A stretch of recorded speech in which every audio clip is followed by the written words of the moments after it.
When I started to look into doing a podcast, I knew I had a lot to share and say, and I wanted to do it in an audio format. I was a little intimidated, not going to lie, about how I was going to go about recording and editing and distributing and all those things because technology is not my strong suit. Naturally, I can learn things. And so when I started to take webinars and ask questions on Facebook and other platforms, I decided that Anchor was the best way to go. It's been a bit of a one-stop shop for me. I can record all of my episodes, I can edit them. It's been really nice because it's free. And when I started to do a podcast, it was, okay, how am I going to rebuild my practice? I had to close my practice down because of COVID, federal mandate. So how was I going to rebuild things? How was I going to give myself something to do? Because this defines me. What I do, it defines me. So I really needed an outlet, and the budget was like nothing. So having this free option has been great. I am recording on my laptop, but I can also record on my phone if I decide that's a way to go, or maybe I don't have my laptop on me. And so that's pretty exciting to know I can do it from there too. They also take and distribute to various apps for people to listen on, which again, that is taking one stressor away from me so I can focus on my content. And if it's something you'd like to do, if you have something you'd like to say, I can't recommend it enough for somebody who's a newbie and starting out. And I feel like even if I wasn't, new at this, it's been something I've been doing for a while, I would still like this platform because of the ease of everything. So if it is something you'd like to look into, you can download the free Anchor app or go to anchor.fm. That's ANCHOR.fm to get started.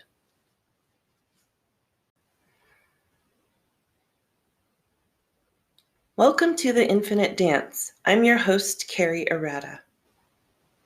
In this episode, we are talking about demystifying meditation. And please stop telling yourselves you can't. I hear that so much. Oh, I can't meditate. I don't know how to do it. I'm not doing it right. My mind is just everywhere. First off, stop. Stop telling yourself this story that you are unable to do something that is something you have within yourself. I mean, this is something that's free. It doesn't cost anything. It's really getting in touch with you, and you're essentially just stopping your physical body so that the energetic and spiritual body and in your soul can kind of catch up with what's going on. When you allow yourself to just be and there's no distractions around you, you're meditating. It's not so fixed or limited to think that you need to completely force your brain to stop. If that was the case, none of us would be meditating. I mean, my brain's constantly moving and going, and I still value sitting in meditation or lying in meditation or sometimes in my bath and having that time for myself to allow things to present themselves while my physical being is not moving. And that's really important. We're constantly in motion and we need to move. We're meant to move, but we are also meant to stop and rest. And meditation is a great way to rest that physical body and have your mind start to see things a little bit clearer, or just allow your brain to have its space to ping from idea to idea and just be able to step back and view it as opposed to interacting with it. right? Because when we're moving or upset, we're interacting with it. So when we're still, we can be a little less judgmental on ourselves, and that's a real important thing to attempt to embrace and act out. I think we all benefit from that, everybody around us and ourselves.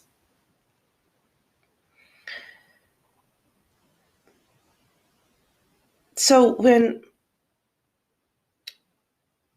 we think about meditation in our brains kind of always being ahead or moving or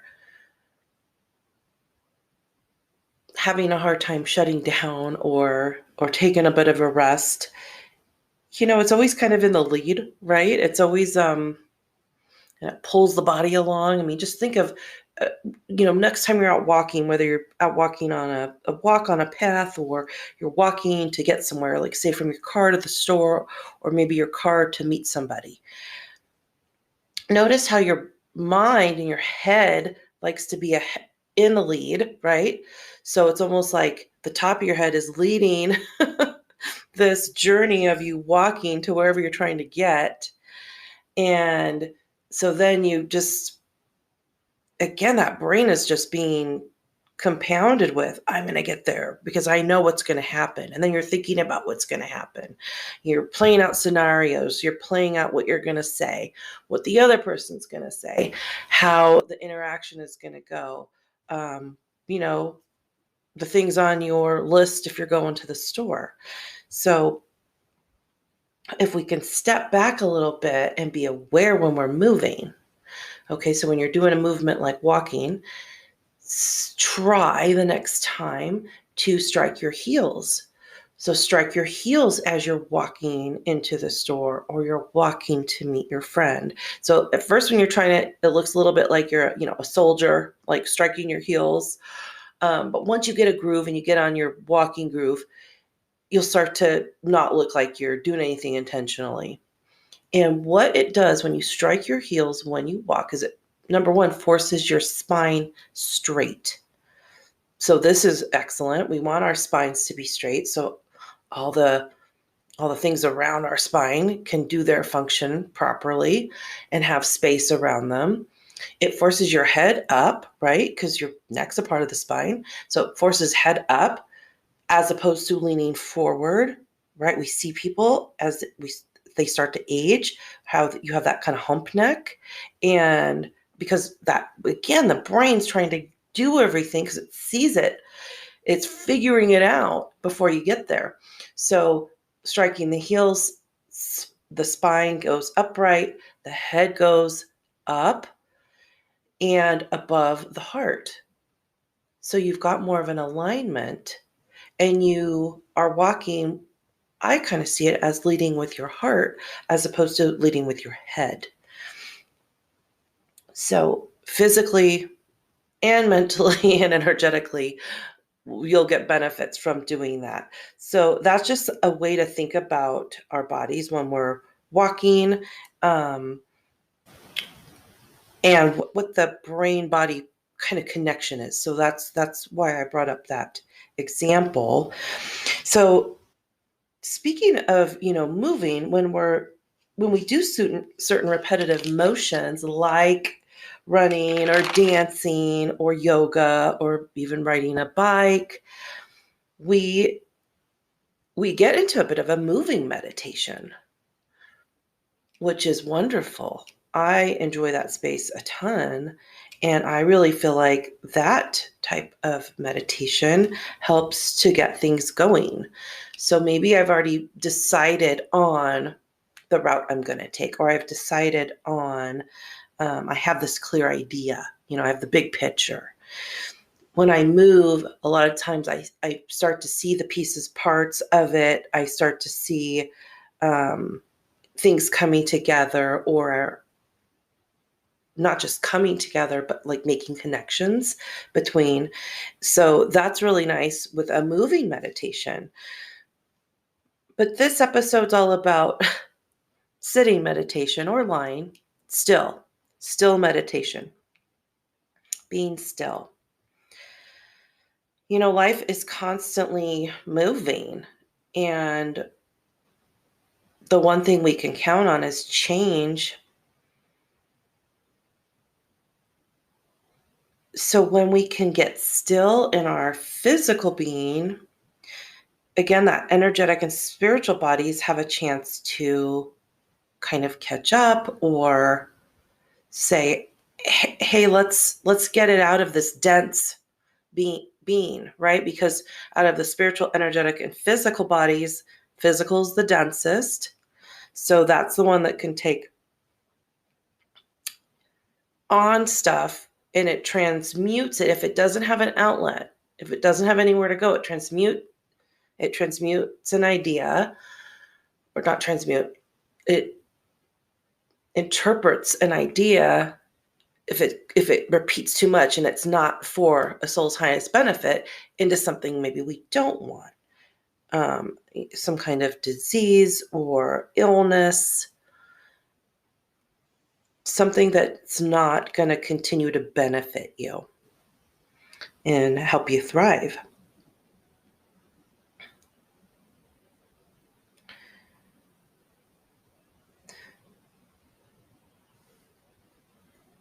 So there's quite a few misconceptions of why people, I feel like, tell themselves they can't meditate. First off, I think it's important to get out of the mindset of I need to force my brain to stop. That's, I just think, a really unrealistic way to think about meditation and your poor mind that is, doing so much.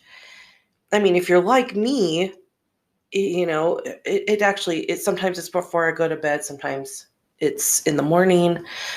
I start to write myself a to-do list the size of my arm. And maybe on top of that, you have children, you have a spouse, you have fur children, you have all these other things you need to tend to. So it's just unrealistic to think that you're going to be able to completely stop your mind when you give yourself that, 10 minutes in the shower, or, whatever it is that you're giving yourself in the morning, in the evening, maybe in the middle of the day, whatever it is. That's just a little bit of an unrealistic way of thinking. So let's just scrap that. Don't think of meditation. I think it's an old way of thinking of meditation, that you have to completely stop your mind from going in different places. And that leads me to the next reason I hear a lot of people say they can't meditate. And this next one I hear a lot, like a lot, that I have a monkey mind. Me too. I have a monkey mind too. Like I just said, I write myself these lists. I'm thinking of all these things I need to do, all these experiences I've had, conversations I've gone through, going over in my brain, et cetera, et cetera. And what's a monkey mind? If you haven't heard that term, it's basically saying your mind pings from idea to idea.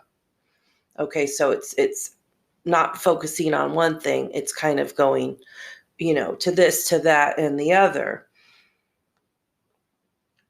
And I invite you, if you feel like you do fall into this category, I do. I'm falling into this category. One of them. Just let it happen. Let your brain do whatever it's going to do as you sit, as you lie, however you're comfortable. Again, you want to be physically comfortable while you're doing this. So whatever works for your body, let it happen. See where it goes. Does your mind linger on one area more?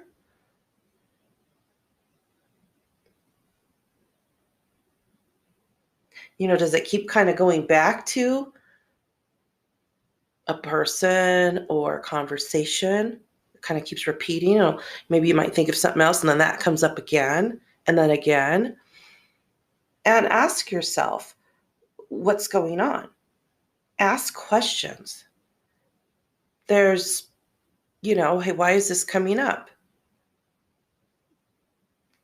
Is there something I still need to look into with it? How can I get it, if it's uncomfortable, how can I get it to release? How can I get it to myself to let go of it? So it's not doing all of this. And on top of questions, breathe, sigh it out, breathe in and out your nose, make some noise and let out whatever's frustrating you. Because a lot of times when we sit down, we're still, we're not moving around the irritations and the frustrations and feeling angry or feeling sad. We're left with just feeling it. And I think this can also be a lot of why one might not want to sit down in meditation. When you sit down and something scary or tough might come up, like worry or a fear, or you felt ashamed about something. Maybe you're desiring something that you're like, why do I keep desiring this person or this experience or that food or whatever it is? Then you could fall into, well, maybe I'm just resisting even getting into that space because I'm gonna get into possibly some tough stuff.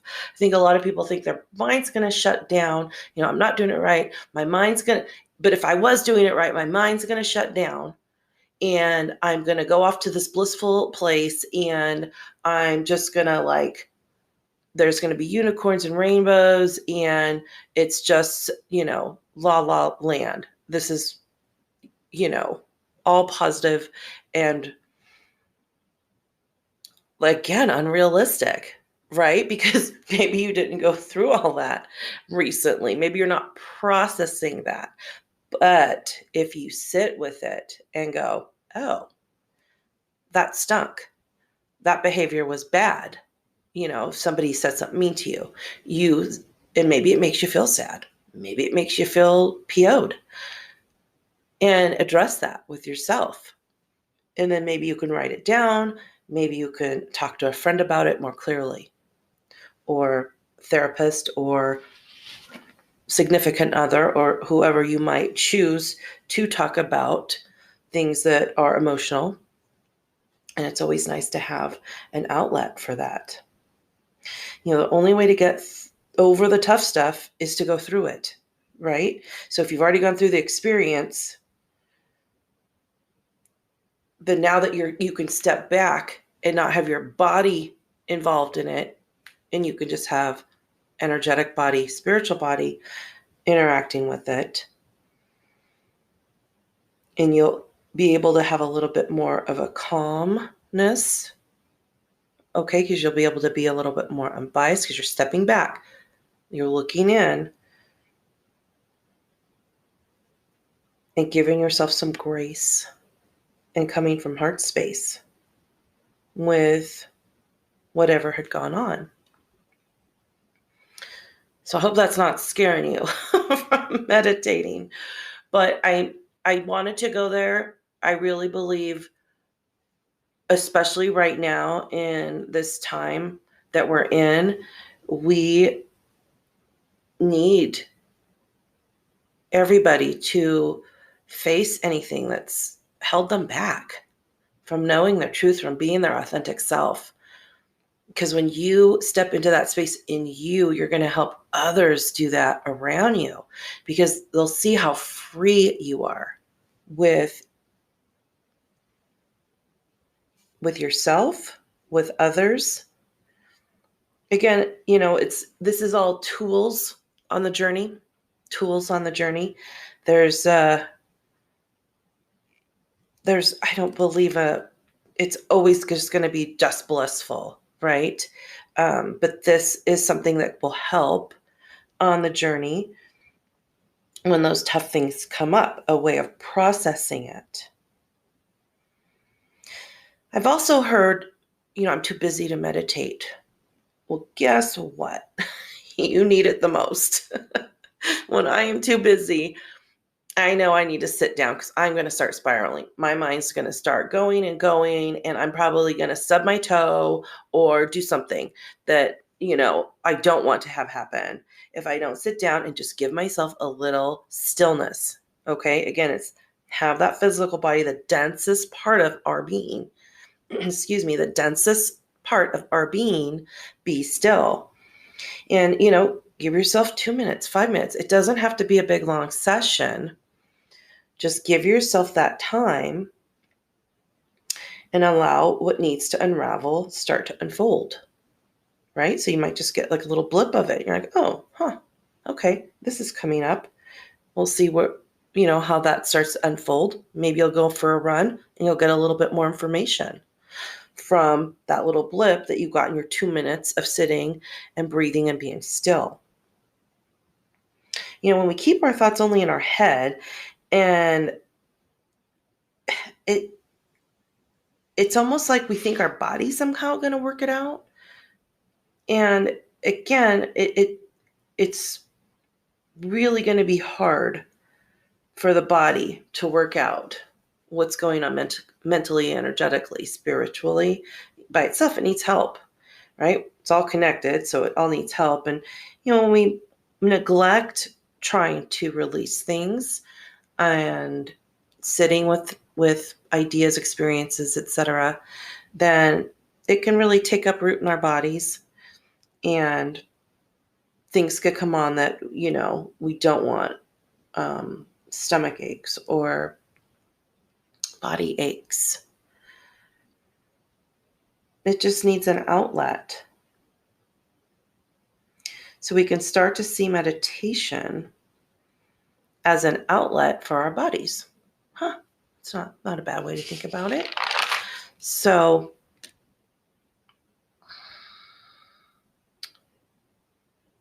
I hope these queries of mine and ways of thinking about it. Of course, I'm a huge meditation fan.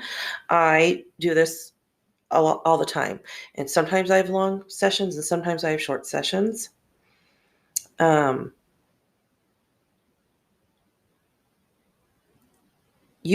when you go to meditate, you can be sitting in a chair. You could sit on the couch. You can lie on your bed. You could lie on the couch. You could be in the bath. You don't have to be a certain way. You don't have to be on the floor on a meditation cushion. If that works for you, excellent. Especially when you're just getting into it. Again, having a straight spine is always desirable because then we have more of a direct conduit between our physical body and the astrals. But be comfortable. If it's more comfortable for you to have a wedge under your knees or a wedge under your low back, listen to that. It's all personal. To me, it's all personal. So start with what works for you and then add the elements of meditation. And I encourage everybody to give it a try. In the state of our world, we need everyone to start to come to what's been holding them back or keeping them from living their truest self. When we do that, it helps us to continue to be able to then reach out to others and connect in a meaningful way. And I think we're all really looking for that these days as we were isolated and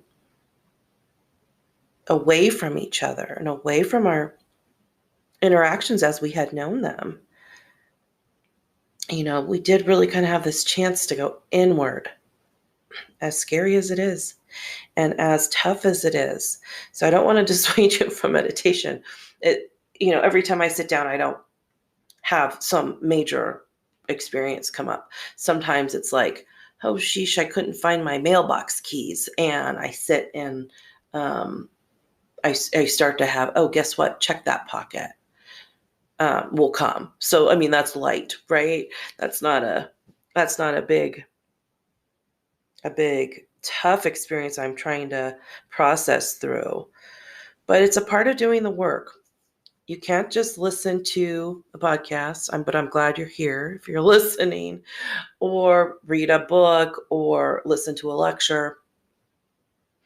You really have to apply it. You have to apply your experiences that you're having in this body to your higher self. That's really important. So apply your experiences that you're having to your higher being and your higher self. That self that knows exactly what you need.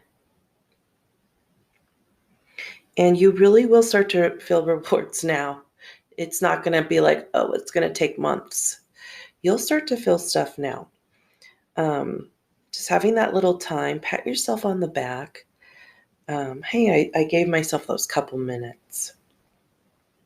Or maybe, even sometimes, I've had people say they do it and they will meditate in the car, before going to work that day or meeting or things like that. But we really need everyone able to shine your light and share your gifts. And we all have them. We all deserve it. We all deserve to be in that space with each other and with ourselves.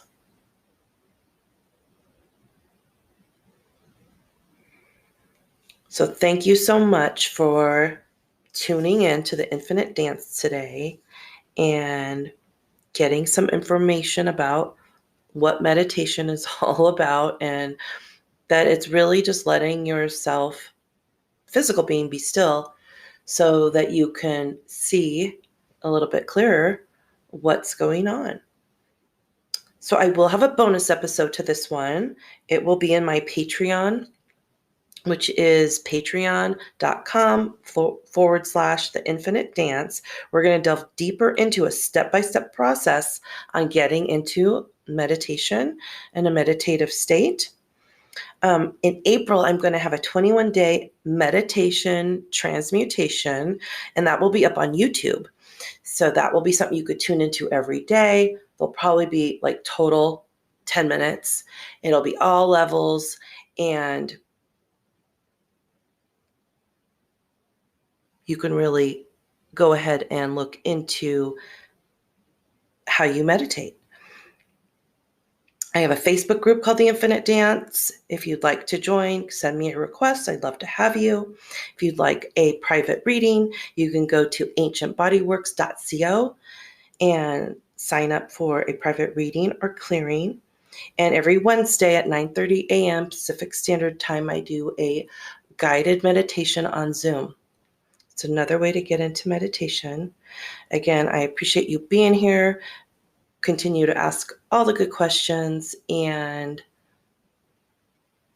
be curious. And I invite you to ask yourselves and others, may I have this dance?